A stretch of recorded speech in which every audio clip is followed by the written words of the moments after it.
Jadi nggak hanya orang yang berelasi dengan borderline ya, yang Mhm. capek, maksudnya temennya, pacarnya, orang tuanya, Mhm. atau siapapun itu, tapi dia sendiri capek. Tapi dia nggak tahu harus gimana gitu.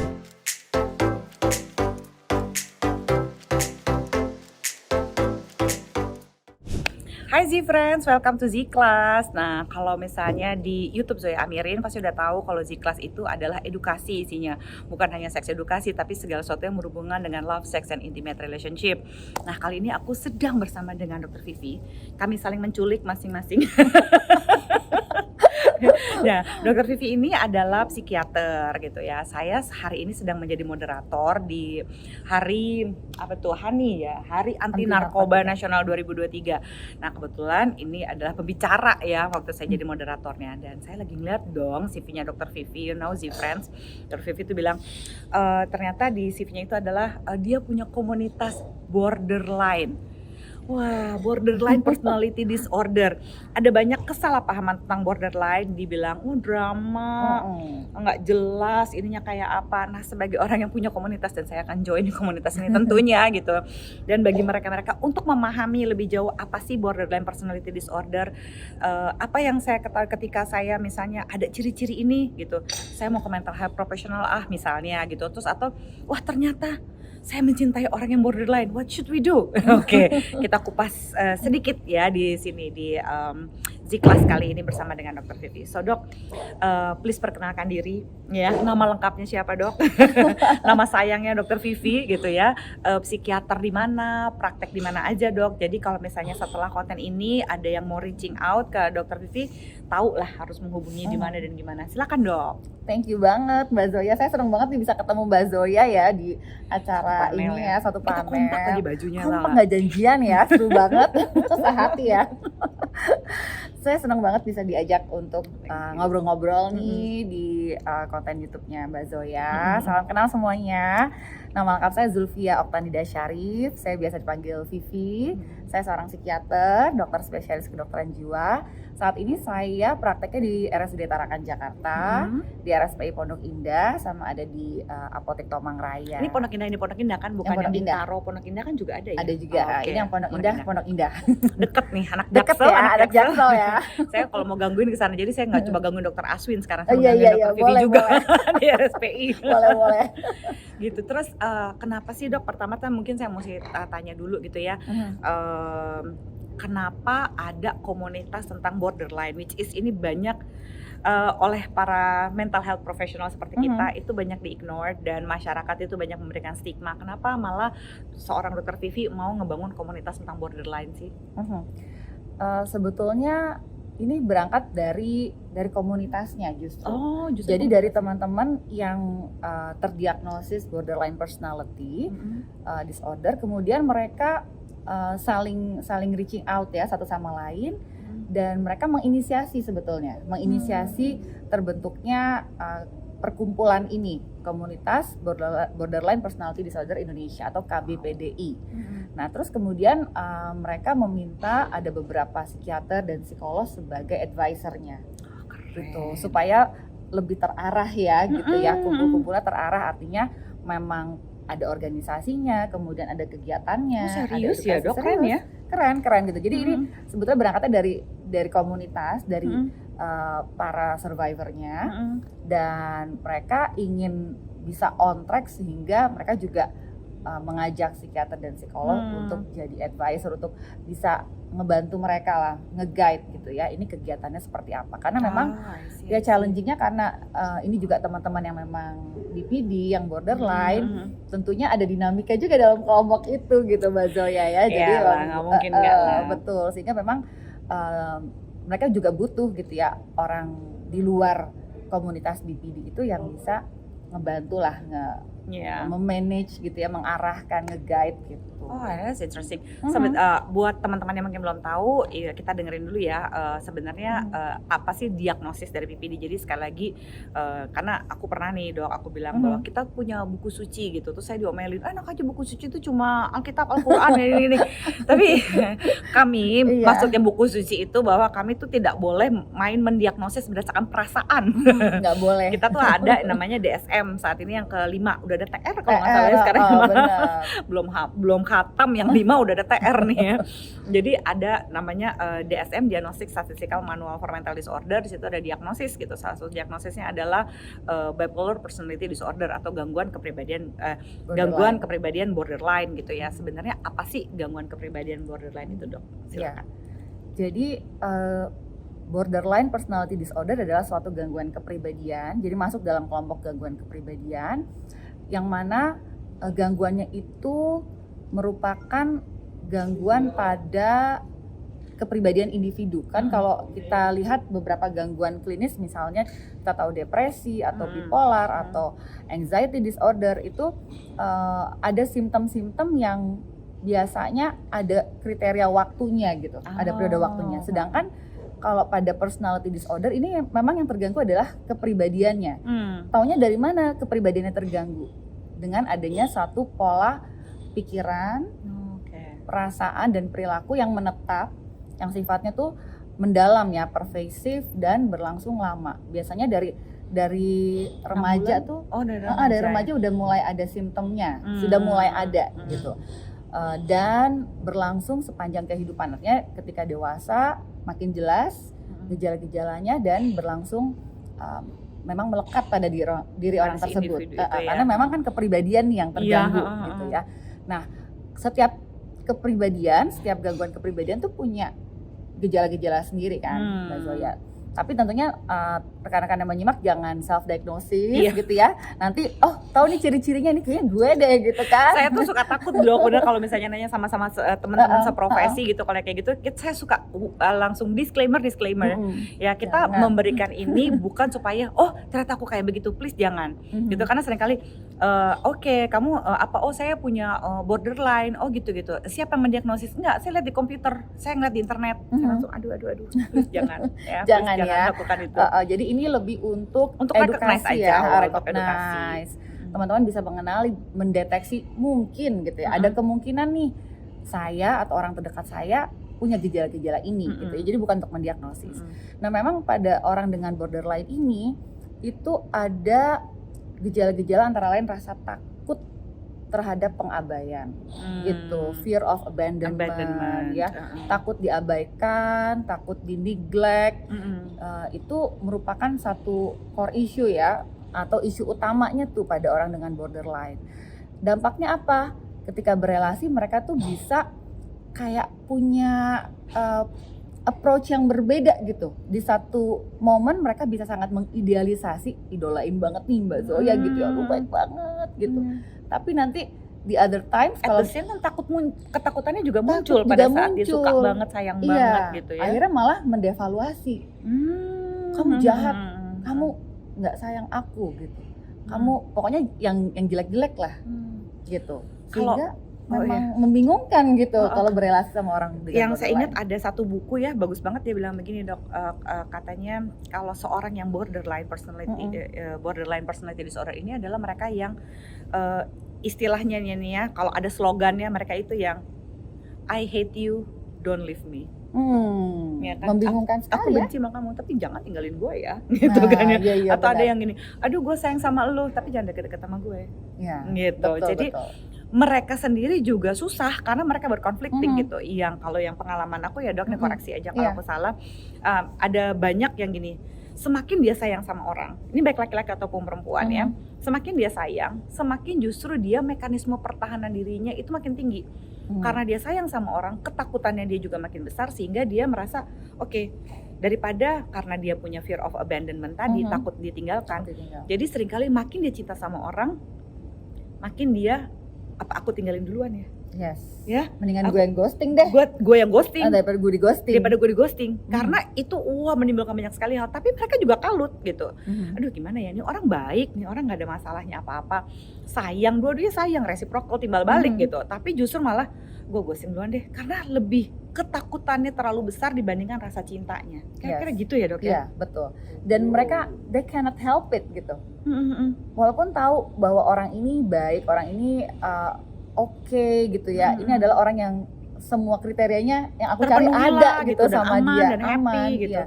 Nggak ada masalah, tapi ada dorongan yang mereka nggak bisa kendalikan gitu. Dorongan melelahkan juga ya. Melelahkan gitu. Untuk udah deh aku pergi aja gitu.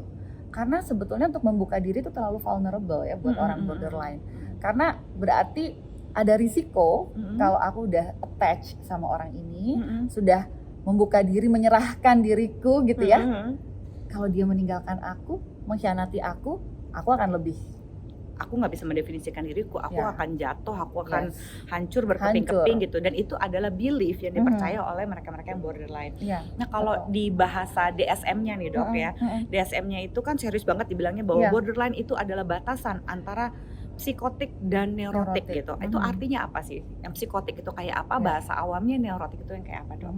Sebetulnya secara awam mungkin orang mengetahui kalau yang neurotik itu yang misalnya gangguan-gangguan cemas, terus kemudian yang depresi gitu ya. Sedangkan kalau psikotik itu, kalau mungkin teman-teman tahu biasanya orang yang Halusinasi. skizofrenia ya, yang ada halusinasinya, ada delusi gitu, yang memang pemikirannya dia tuh sangat berbeda dari realita gitu ya. Jadi dia bisa melihat bayangan tapi nggak ada sumber, bisa mendengar suara tidak ada sumber gitu. Dia meyakini dirinya Tuhan misalnya, kan beda Iya, dari iya. realita. Betul. Nah itu yang psikotik. Sedangkan kalau neurotik yang tadi yang lebih ke cemas atau yang depresif. Nah borderline ini kayak in between gitu. Dia ada cemasnya juga, bisa depressed juga, bisa suicidal juga, tapi juga ada kayak slight psikotiknya gitu, karena punya pemikiran-pemikiran yang berbeda dari kenyataan. Ya kalau kata orang agak halu, Agak kalau halu bahasa gitu. awamnya, iya kayak nggak bisa, gue harus melakukan ini supaya gue nggak bisa ditinggalin. Padahal kan kalau orang biasanya selain yang borderline, yang non borderline pasti akan mikir ya kalau kita sayang, kita work on it dong, kita usaha sama-sama gitu untuk mencapai tujuan bersama, kita cari cara untuk happy bareng. Kalau buat borderline justru semakin dia sayang, dia semakin takut ditinggalkan, jadi dia mencari cara mungkin untuk ninggalin duluan. Itu yang nggak sehatnya ya. Nggak sehat. Halunya juga kadang-kadang muncul di situ ya dok ya. Betul, dan ketika akhirnya memang karena mereka push people away, mendorong orang untuk udah jangan deket-deket sama gue gitu, nanti mereka langsung depres. Kok orang nggak ada yang nggak ada yang sayang sama sih, aku ya, aku selalu ditinggalin. Iya, kok gue sendiri banget di dunia ini gitu. Jadi serba salah gitu.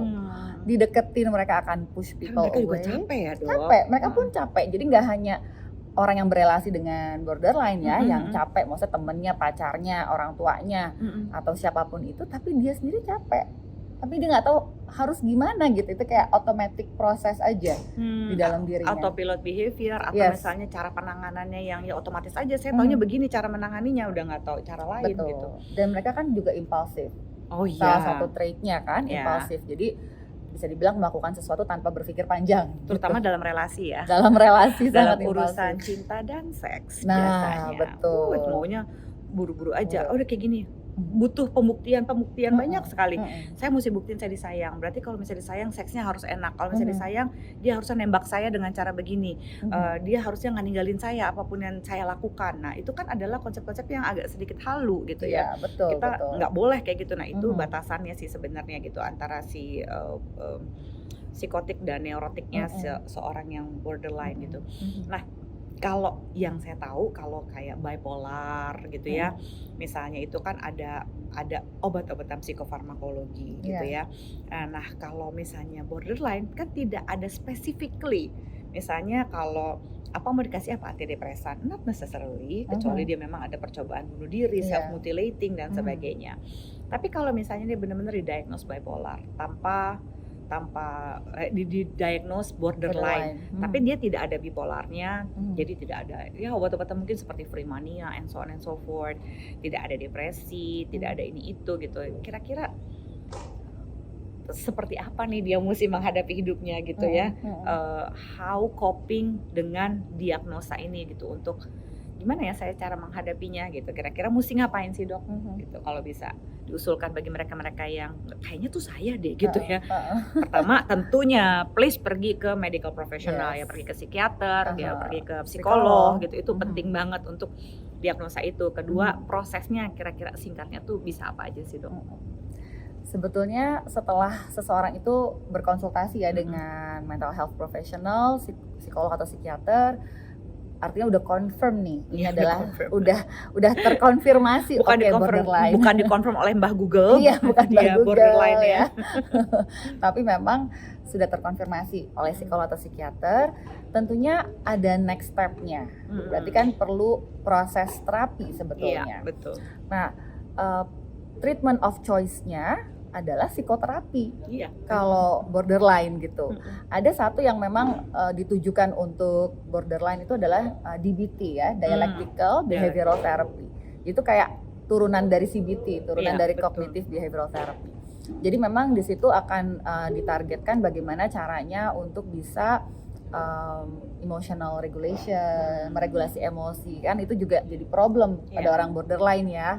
Mereka kan punya anger yang sangat kuat, marah, kemudian tadi impulsif, mood swing, bisa berubah-ubah dalam hitungan jam, hitungan hari gitu kan. Jadi akan diajarin cara regulasi emosi. Kemudian mereka juga akan belajar mindfulness juga di situ ya. Ada karena kan banyak banget overthinkingnya, kasihan capek loh. Capek, dan tadi ya banyak persepsi terhadap situasi yang salah sebetulnya gitu kan. Jadi kayak halu tadi gitu, menganggap orang nggak ada yang sayang, padahal nggak juga, karena dia nyuruh orang jauh-jauh aja gitu. Dia push people away. Gitu ya. Jadi nanti akan diajarin juga mindfulness, cara untuk bisa accept gitu, menerima situasi apa adanya tanpa menambahkan judgment dirinya kayak gitu. Emang harus memaafkan diri apapun itu ya prosesnya. Kalau nggak dia nggak paham gitu sampai ke situ. Jadi memang psikoterapi yang utama. Nah, tapi nggak jarang orang borderline mereka juga kadang-kadang punya simptom juga tadi ya, suicidal, atau dia memang ada simptom depresinya. Disitulah baru mungkin obat self mutilating, nyakitin diri sendiri gitu. Nah, kondisi-kondisi tertentu itu yang kadang-kadang membuat orang dengan borderline mungkin apakah dia ada kalanya mereka perlu dirawat. Kalau memang udah ini ya, udah sampai ke situ ya, impulsif, suicidalnya tinggi, jadi memang perlu dirawat inap. Terus kemudian mungkin misalnya dia nggak bisa tidur, dia sangat anxious, dan ada gejala-gejala lain, mungkin di situ ada peran obat. Tapi memang itu bukan utama sebenarnya. Utamanya itu ya psikoterapi gitu. Bener. Karena kalau dia nggak diajarin secara sadar ya bagaimana menghadapinya, ya bukannya saya against any hipnosis segala macam, apalagi yang oleh mental health professional gitu ya. Saya cuma berharap bahwa hal-hal yang kita bisa lakukan terapi secara sadar ini akan lebih membantu kita punya tools gitu untuk bisa survive gitu, dengan menyadari saya tuh terdiagnosa ini, apa sih artinya saya, kepribadian saya dengan diagnosa saya gitu. Itu yang harus kita cari tahu sama-sama ya dok gitu. Kita nggak punya jawabannya semua, tapi kita bisa menolong orang yang menolong dirinya sendiri juga. Yuk kita figure it out sama-sama gitu kan ya. Pertanyaan terakhir dok, ini penting nih. Kita kan tidak bisa memilih kapan dan siapa kita jatuh cinta ya dok ya. Benar-benar ya, atau jatuh cinta aja gitu ya. Iya, itu benar-benar kayak jalangkung gitu ya. Datang nggak dipanggil, pulang nggak dianterin, tiba-tiba kita sih maunya jatuh cinta sama orang yang baik-baik aja, yang sehat aja gitu ya. Tapi andai kata hati ini mau memilih gitu ya dok, terus terpilihlah gitu ya, kita jatuh cinta sama laki-laki atau perempuan gitu yang ternyata terdiagnosa bipolar, borderline gitu ya, terdiagnosa borderline personality disorder. Kan susah ya, udah sayangi dia dengan sepenuhnya, udah jujur sama masa depan dan and so on and so forth gitu, dan insecurity-nya tuh kayaknya juga kita perang terus gitu ya sama dia gitu. So apa yang harus kita lakukan ketika kita mencintai seorang dengan borderline personality disorder dok? Selain ikut konseling bersama tentunya, konseling pranikah, konseling apalagi nikah gitu ya, perjuangan, semangat banget. Yang pasti teman-teman get yourself well informed dulu ya, jadi cari tahu dulu informasi. Jangan nyebur dulu ya.